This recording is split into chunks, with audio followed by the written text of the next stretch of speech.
Happy new moon, solar eclipse in Aquarius.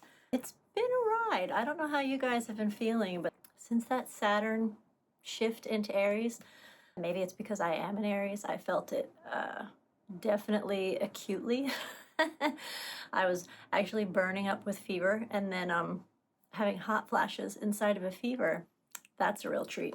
So yeah, that wood snake, that skin is really shedding off shedding off in earnest because the fire horse is here today. And I know that in my workshop groups we've been working on the shedding bits. We meet every month. We've been working on meeting our fire horses, getting to know them, getting comfortable with that energy, because even if we feel like, for the love of God, we're ready to run, if you're carrying too much, holding on to too much, have too much clutter in the way on the runway, on the path, you aren't actually ready to run. But it's and the beginning of this, it's not going to be like out of the gate, like ding-a-ling-ling, the gates open and the horses fly. It's more like you open it up, you greet you greet the new energy, and you feel each other out, kind of like, a feral cat. Sit, get comfortable, acclimate to the new energy, because it's very buzzy. And I know there have been a few things that have been coming through for me that I wanted to share. One is that, and I am going to do a little card pull for this kind of portal that will hopefully be helpful and shed some insight and clarity. But what they have been sharing with me, the two big things that keep sticking out, and by they I mean my guides. Hi, I'm Little Fawn. For those of you who are new, I'm a channeler, a harmonic architect, and I work in bringing in the next best, highest harmonic that brings you closer to your source point frequency resonance. And that is that divinity spark in you, in a way where we're sustaining and building in a way that you can hold the higher frequencies. It's not like you get blown out and then you crash and you have to climb back up again. That's the $1.95. But what my guides have been telling me, who I've affectionately named the Peacock Council of Light for a number of reasons, but there are a lot of energies included in this group, and some step forward at different times. Sometimes it's just a group tone. The frequency of one is what that kind of makes itself known as. And sometimes it's like different, if it's the Royal Star Lions, if it's Guitarra, if it's Palladian energy, if it's Arcturian energy, whatever it is, sometimes angelic energy, it'll step forward.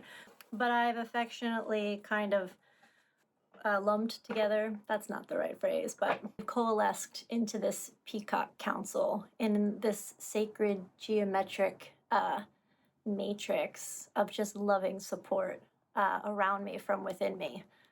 Kind of like, they just showed me an image of like when spiderweb shoots the web, it's like it comes from inside of them and then you see what it is outside of them. So it's kind of like a ish version of that. Anyway, back to what they've been saying.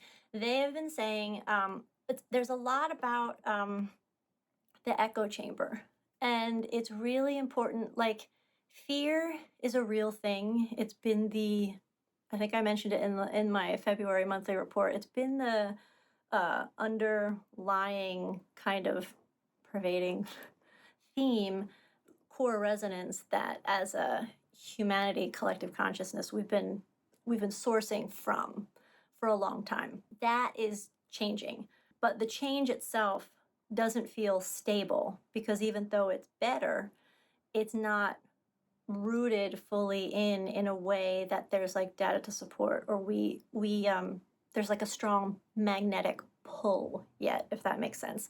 There's weightiness to where we've been, and that weightiness sometimes can get misinterpreted as safety. So the big thing that keeps coming through is we have to reroute every day, and we have to reroute in our choice to be operating at a love homeostasis. So whatever that means for you, whatever that softness, whatever that opening, however that shifts, how maybe normally you would be reactive or have a knee-jerk response to something, a judgment, wherever we can start to shift those And I've talked a lot about curiosity being the gateway out of fear. Sometimes love is too far on the other side of the pole where you think, yeah, but life is lifing and I can't even think about this over here because this is like, whoa. But curiosity can lead you out. Like, get curious about it. You don't even have to believe it yet, or believe in it, or believe you're capable of it. Newsflash, we all are because we're here now. So we're wired for it. But the curiosity will bring you closer to it and farther away from this because the point of focus will shift. And wherever our focus is, that is the energy that we're helping to maintain and grow. So we want to be very mindful, especially from this point moving forward, about what it is we're actually focusing on and giving our attention to. And that's not to say don't deal with something that's like right in front of your face.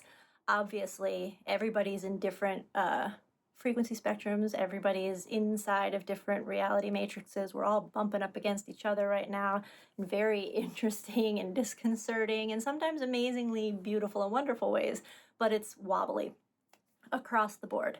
So the way that they offered to help with this kind of rerouting is there's a lot of echoes that we're being seen kind of reverberating back to us now as eons of fear-driven societies. That external manifestation is still kind of rolling out, even though we're actually beyond where we were when we initiated them because everything happens all at once. So it gets like quantumy and heady, but it's like if you understand that it is all happening at once, then you understand that the strongest resonance is the strongest resonance of choice is the one that you will see in your external reality. So if we can start focusing on what works, where the opportunities are, what solutions we can do, how we can be creative, how we can think outside of the box, that is Aquarian energy. And I'm not an astrologer. I will say that Chani Nicholas is offering a 30-day free pass to her app. And there's a lot of really, really useful information on there, meditations, a course, also daily astrology readings. You can plug in, your birth date, time, and place, and get personalized readings. And not readings in the predictive sense, but like, hey, here's the energy of the day for kind of your vibration. Here's what might be helpful for that. And during these eclipse portals, that can be really, really helpful. So the positioning is just kind of the blueprint reflection of what's actually already playing out. It's kind of like, oh, this energy supports this, and we're doing it this way, but there's a myriad of ways to experience one lesson, one experience. I tangented. Where was I going? Right, echoes. So everything happens all at once, and there's a little game that happened, super subtle and silly, but we have my partner brought me home roses. He worked on Valentine's Day and there were leftover flowers from the party. So he brought some home, really pretty long stemmed roses. And we had them in a vase and they were in the kitchen, and come to wake up to realize that the cats were having like War of the Roses and then eating leaves and petals and stuff and then barfing, 'cause scooch. So we were trying to figure out where to put them because it's a smaller apartment and there really is no non-cat surface, especially when we're sleeping. And last night when I was sitting on the couch and we were trying to figure it out, I wasn't actually thinking about where to put them. I was doing something else.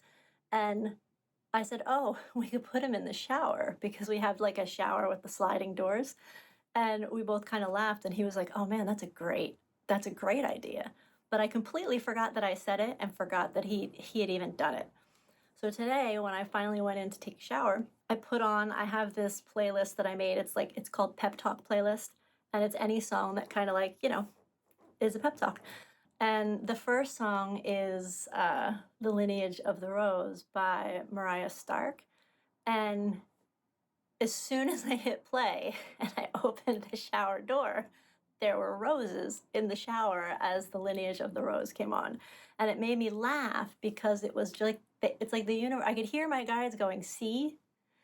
Like future me thought, won't this be a fun little game? And already had put them there And so I was just remembering that I had put them there and then forgot and then saw them and then remembered that that was like a little game. And when you start to see those little moments, and again, you don't have to believe in it as I'm explaining it to you, but if you start to get curious about it and play inside of those frequencies, you start to open up a whole new realm of exploration and creativity and a higher frequency playground in which to create, express, experience, to generate what it is that you're here to generate, which is like the sharing of your innate gifts. And gifts and talents aren't always like ba-da-da, like they're not always like on stage under a spotlight. It's the gift, whether it's presence, whether you listen really well, whether you like if you clean houses, cleaning is a sacred act. If you're in the service industry, being of service and being a spark of light for other, like there's so many ways that we've put judgment onto what these like jobs are as far as a career and prestige and power, and none of it matters. It's like what brings you joy, do that. Some of it pays really well, some of it doesn't. It all should pay enough for everybody to live free, liberated, and be free to offer those gifts in the best way that their souls have kind of orchestrated for this go around. So yeah, tangent again. Okay, so back to echoes. So everything happens at the same time. So echoes, we're in like a big resounding echo from all of that. Echoes only exist inside of enclosed spaces. And that's like such a simple thing, but it was such an epiphany for me. Like, oh, duh, if it can't bounce, it doesn't exist. So we have to first individually, because that's where it all starts. That's what we're all here to do, the micro reflecting through the macro. We have to start taking down the walls that we have so that as a collective, we can start to take down those bigger walls. They'll just start getting holes as each one of us opt out of that old matrix. So we take down the walls so that our personal echoes don't have space. And by echoes, I mean any of those voices in your head, whether they're your own, a parent, a teacher, you know, an old job, and like whatever, friends you thought were friends that weren't friends, like any narrative that's diminishing, that lowers your self-worth, that dulls your shine and radiance, any of those voices that say you can't, who do you think you are, what if, remember that time, like any Bob Ross, Bob Ross has a quote that comes up a lot in his little deck that says no experience is wasted if you like, or no failure is wasted, is truly a failure. I don't know. No failure is truly a failure if you learn from it. Is basically the gist of it. And failure isn't even a thing. It's like you got curious and you followed a thread, and there's always a result at the end of that thread. It's either you continue or it's like, oh man, no, let's get curious about something over here and let's take everything we learned with this and carry it over. So there's a lot of that kind of the duality, the limitations are starting to dissolve as we dissolve these echoes. And when the echoes are evicted, and they need to be evicted outright, even if it's something good, like even if it's, let's say, like your mom is constantly making you feel like tiny when you're around her, but you love your mom. You have to evict her from within the container that that voice lives in order that the relationship can elevate to cleaner, higher frequency, more positive, love-rooted interactions. You know what I mean? So sometimes it can feel a little like, oh, I don't want to like let go of that. We kind of have to let go of everything, knowing that that which is in resonance will be, oh, thank God, they're free from it too. Like if when I started to look at it that way, like, oh, if I'm kicking you out in that old vibration, then I'm freeing you from that old vibration too. And with that offering, you're able to shed it. And then we come back at our higher, at our elevated resonance, and we're able to create more dynamic, more interdependent, more loving, more nurturing relationships because of that. And a lot of times you don't have to share a single word, have a conversations. I mean, sometimes you might, but a lot of times this is subtle body work, and just because it's subtle bodied doesn't mean it's not powerful. So these are kind of the things that I found very helpful. Journaling things out, if you're having weird dreams, they're not arbitrary. Like, they're not just random. Your subconscious is giving you clues. Journal them out, do meditation. If you're not a meditator, go for a jog, go to the gym, dance, whatever it is that kind of parts the brain.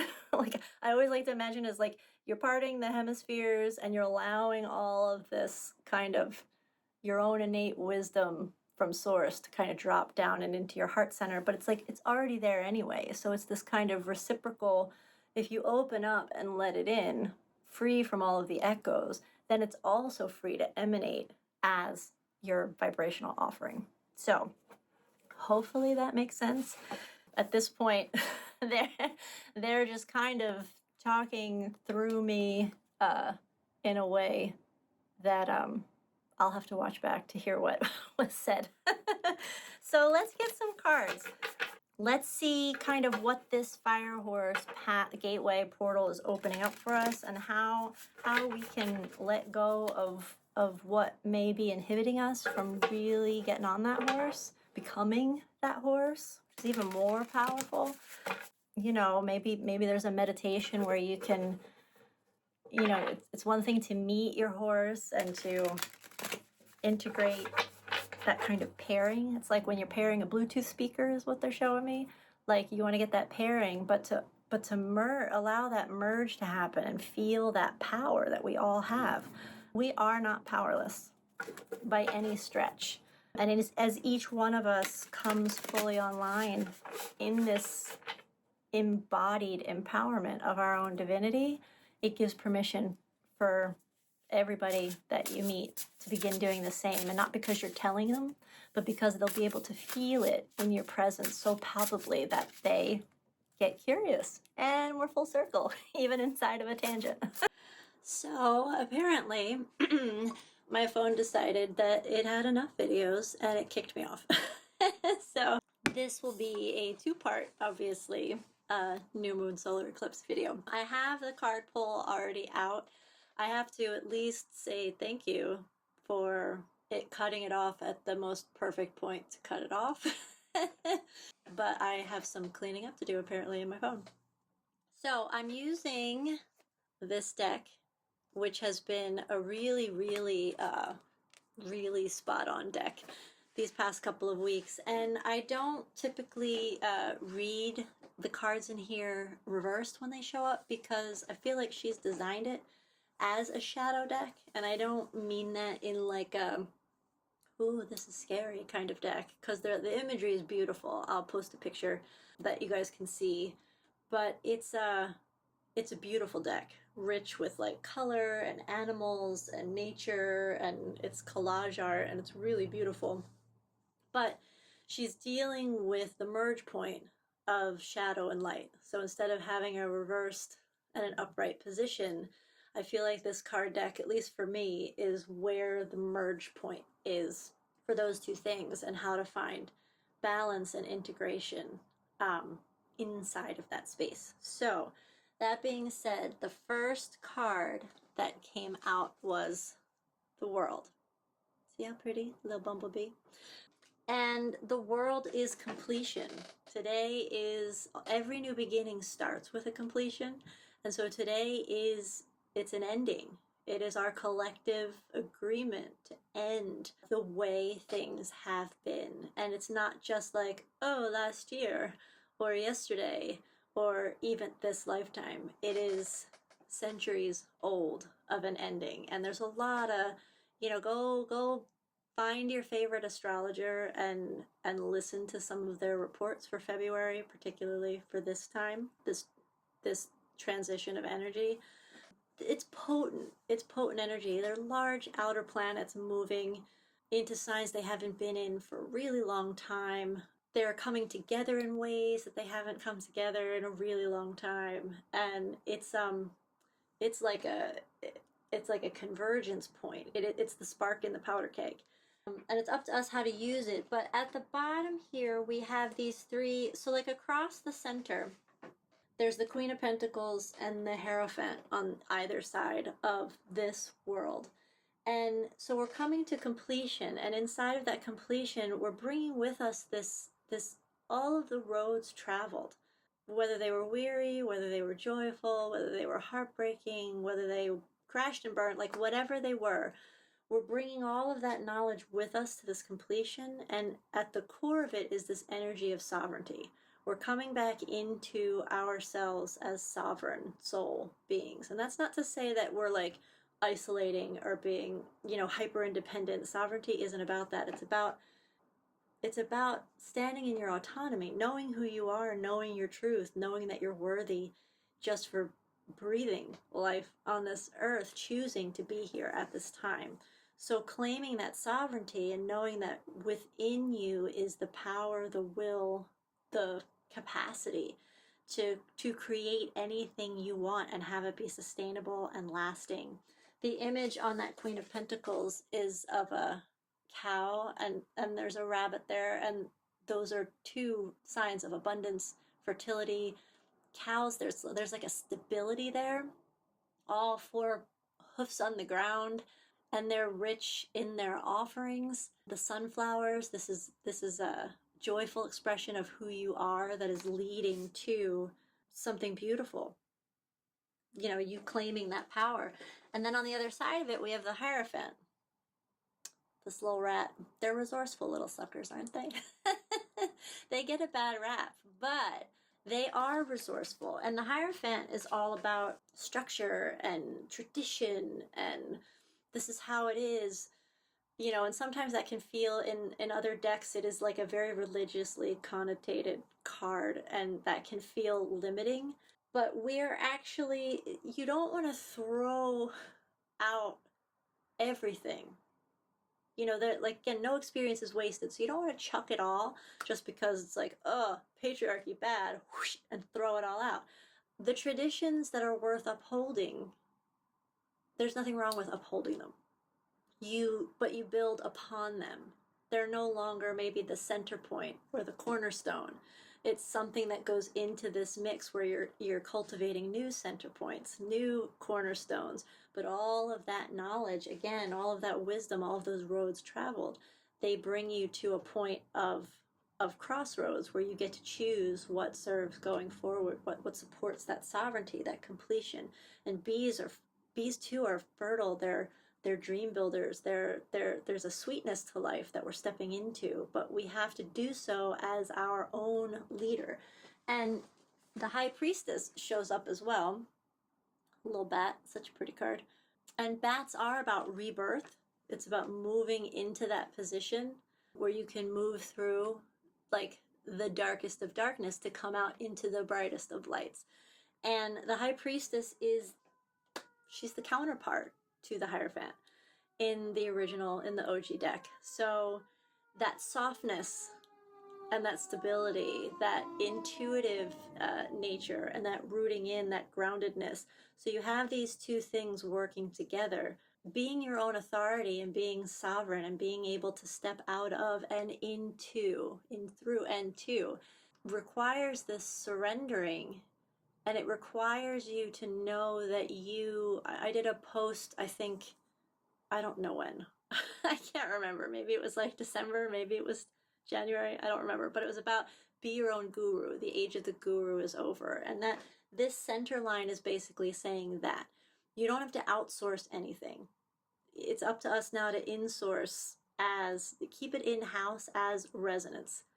And trust that intuitive hit of, I could feel that there's a dissonance here and I don't know why, but you have to trust that. Or, oh my God, this resonates so fully and truly that I could almost cry. Trust that, even if it doesn't make sense up here. At the bottom here, we're looking at this Three of Swords, and that is a card of heartbreak and betrayal. And yeah, we can all feel that way right now. Like, in how many different ways can it be apparent that a large portion of us on this planet have been betrayed and misused and abused? Like, there's so many things coming to light now, and you can get stuck in that as a moment.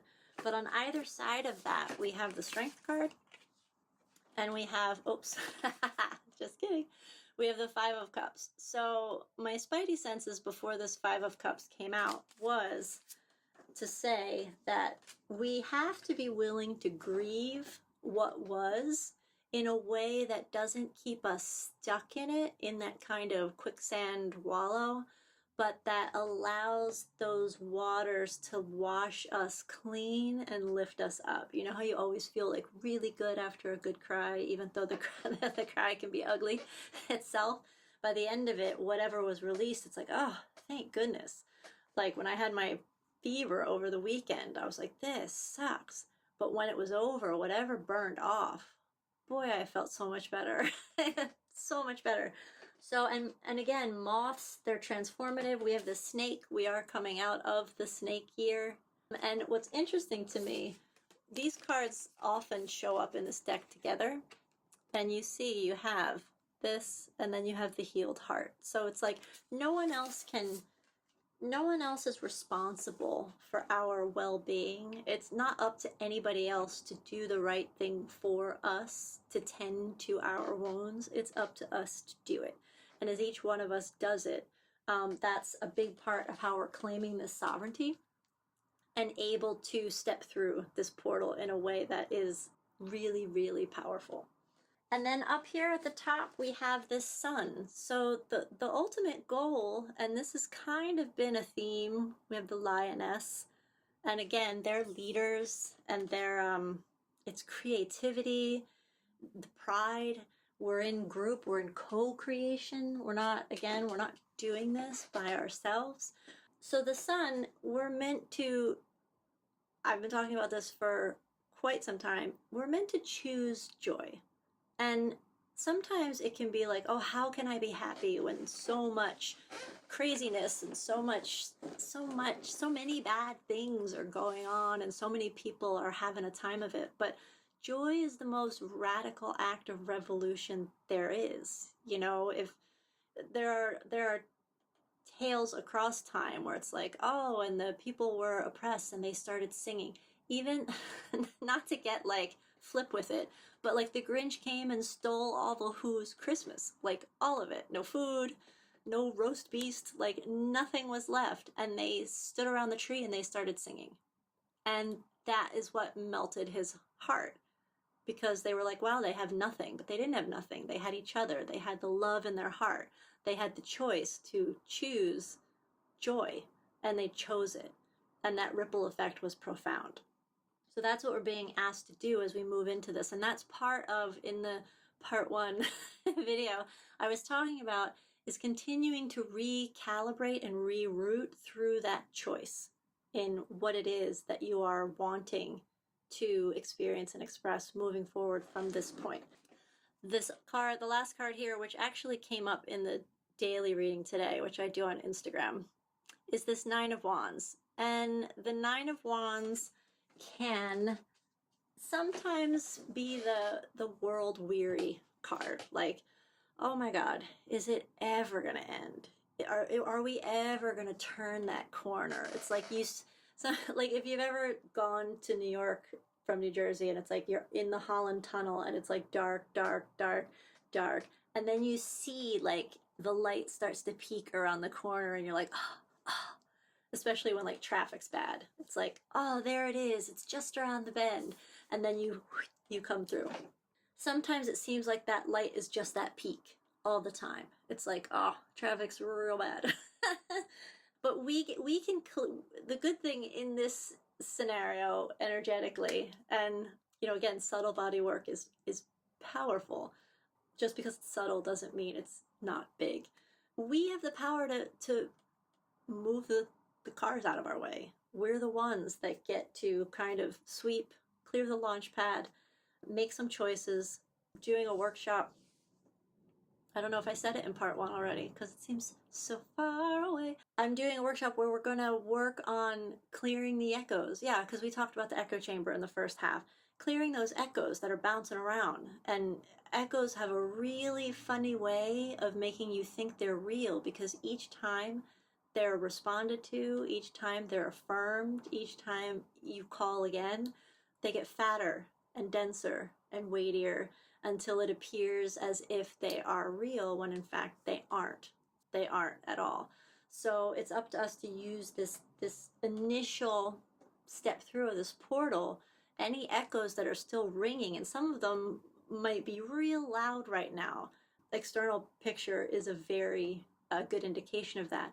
But that is because our vibration as a collective consciousness is rising so quickly and so powerfully that it's destabilized. It can't sustain within this kind of rising frequency of love, of community, of a desire for peace and co-creation, and there being plenty for all, and the release of struggle and the release of suffering and all of that. So it can't hold. So it's extra loud and extra clangy because it's the walls are actually tumbling down and it's searching for anything to sustain itself. But ultimately, there is nothing within any of us that wants to sustain that. So the more of us that take down the chamber walls, the less of them we'll see reverberating around us from within us. And then that is what gets to spread instead.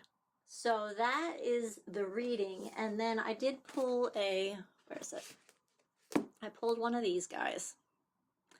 And it's the Deep Knowing card. And again, we're back to the be your own guru, that high priestess up against the Hierophant. It's not about what was. Every you know, if you ever watch TV shows like Charmed or any kind of book series or television series where there's like a grimoire, or there's a book of shadows, or there's some type of even in any, like the Buddhist tradition, there's always this like book that has been contributed to through multi-generationally with the wisdom of the elders. And it exists across a lot of different groups. But what we seem to have forgotten is that we are also meant to be contributors of that.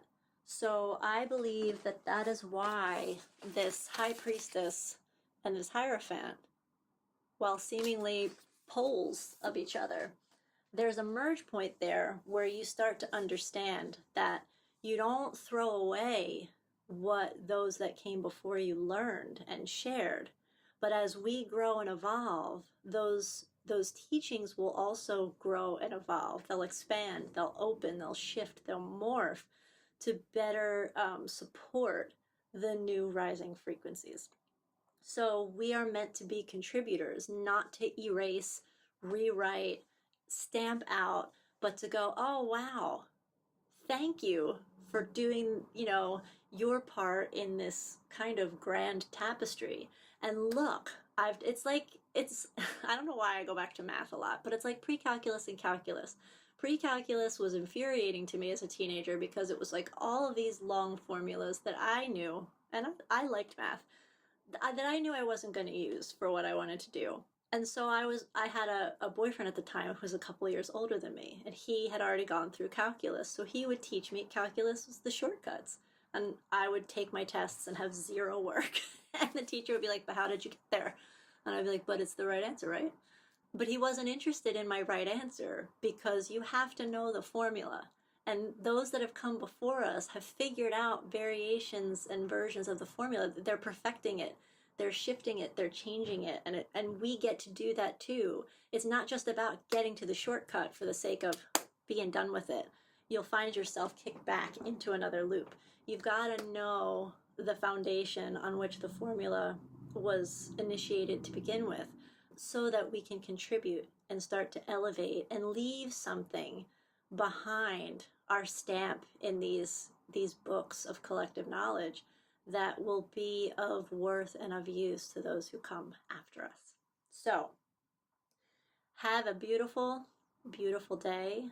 And I wish you a beautiful, liberating sense of closure on all that you were, in such gratitude. And I wish you a beautiful unfurling and unfolding as you step through this portal and into this fire horse energy. and allow for that kind of catapult that is going to be offered. And even if you're scared, even if you don't know how, as these opportunities start to come to you from like, and they're going to be little odd ones where you're like, what? No, I can't do that. Start to hone your yes based on frequency and see where this kind of it's quantum leap. So you take the leap and then you got to recalibrate. Where am I? What's around me? How did I get here? What do I have? What do I need? And then you stabilize, and then it's like, oh, look at that. Okay, I did it before. I can do it again. And this is the way we're going to be moving now, but we have to be brave enough to take these leaps. I feel like collectively we're kind of in our full moment. We're at zero. So we've got to take that leap, and we have to support each other in that leap. So may you feel supported, may you feel excited, and may you have the audacity to be joyful, even in the most crazy of times. All right, have a beautiful, beautiful every day, and I will